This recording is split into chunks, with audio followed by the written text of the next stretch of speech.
Kalau sedang merasakan kesulitan dalam masalah, kalau masalah ingin cepat diringankan oleh Allah, maka bandingkan masalah itu dengan solusi yang pernah dirasakan sebelumnya. Bandingkan persoalan yang sulit itu dengan kesenangan yang sudah dirasakan sebelumnya. Suami istri sedang punya masalah, malam ini punya persoalan, sampai nggak bicara. Coba duduk dulu baik-baik. Ingat masa-masa senang ke belakang. 15 tahun berumah tangga, masa mau dikalahkan dengan masalah di satu malam? Ingat banyak senangnya atau banyak dukanya. Coba timbang-timbang lagi. Mungkin dengan menghadirkan nostalgia kesenangan itu, yang ini akan terasa ringan. Ma, kenapa malam ini kita mesti cemberut ya? Bukankah kemarin-kemarin kita tertawa? Gara-gara bapak semuanya. Gak apa-apa mah, memang gara-gara papa. Papa terima.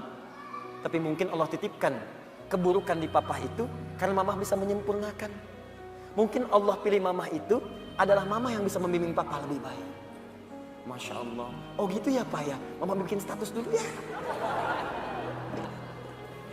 Jadi kalau semuanya begitu enak rasanya.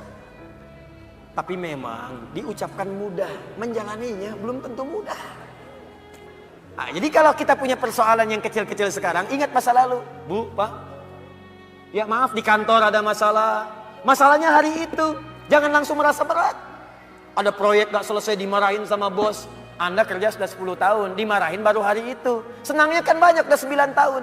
Masa persoalan sehari mengalahkan persoalan 9 tahun yang senang ke belakang? Kan tidak lucu.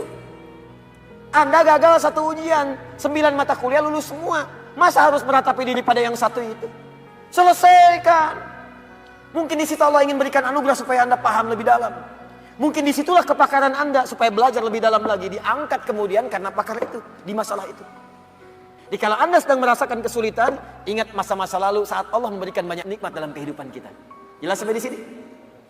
Wa wajadaka dhallan fahada. Ingat Muhammad, dulu engkau belum pernah punya pengetahuan seperti sekarang. Engkau belum dapat bimbingan dari wahyu seperti sekarang. Ini dhallan di sini jangan sembarangan menerjemahkan ya. Di Al-Qur'an itu ada kalimat serupa tapi maknanya bisa beda. Ghairil maghdubi 'alaihim waladdallin.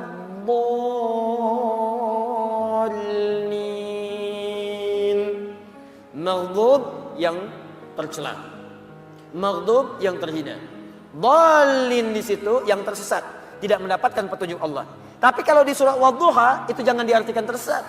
Bukan tidak mendapatkan petunjuk Allah, artinya yang belum mendapatkan bimbingan wahyu dari Allah Subhanahu wa taala. Bukankah dulu belum turun wahyu kepadamu? Bukankah dulu belum turun ayat-ayat Quran kepadamu yang membuat engkau semakin tenang sekarang? Wajadaka dhallan fahada. Muhammad, dulu kamu belum punya pengetahuan, sekarang dapat ilmu. Dulu kamu belum dapat bimbingan wahyu, sekarang dapat wahyu.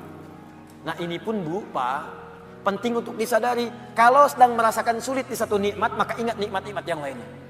Misal, maaf ya, Ustadz saya diponis oleh dokter, jantung saya sakit Ustaz. Jantung kan sakit, tapi kan otak masih sehat, telinga masih sehat, lisan masih sehat, mata masih sehat. Salahnya manusia kadang-kadang mengaitkan penyakit dengan kematian. Teori wafat itu nggak butuh penyakit.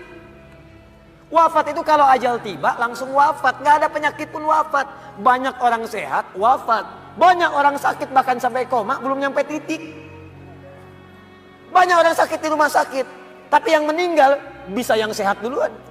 Karena kaidah untuk wafat itu bukan penyakit, ajal. Ajal tiba, la yastakhiruna sa'ata wa la yastaqdimun. Quran surah 7 ayat 34. Ini kesalahan manusia itu kadang begitu.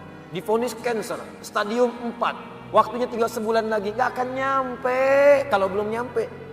Gak akan wafat kalau belum wafat. Karena itu kita diajarkan oleh Allah Subhanahu wa taala, hati-hati. Kalau kita mendapatkan merasa kurang di satu nikmat, maka segera evaluasi diri. Barangkali nikmat yang lain lebih banyak yang pernah kita dapatkan. Apakah kita hanya akan jauh dari Allah hanya karena satu yang kita rasakan itu? Sementara Allah berikan banyak kepada kita. Jangan sampai hubungan Anda pun dengan orang. Karena ayat ini punya hablu minan nas, hablu minallah. Hablu minallah vertikal, hablu minan nas horizontal. Jangan sampai Anda punya hubungan dengan orang, sudah bertahun-tahun baik, putus hanya karena satu persoalan yang terjadi di satu hari. Sering terjadi begitu. Anda nggak sadar, bertahun-tahun berteman, bertahun-tahun berkolega, bertahun-tahun bertetangga, di pemerintahan, di jabatan, di harta benda, di macam-macam. Cuman gara-gara satu persoalan lupa dengan kebaikan yang pernah terjadi di masa-masa lalu.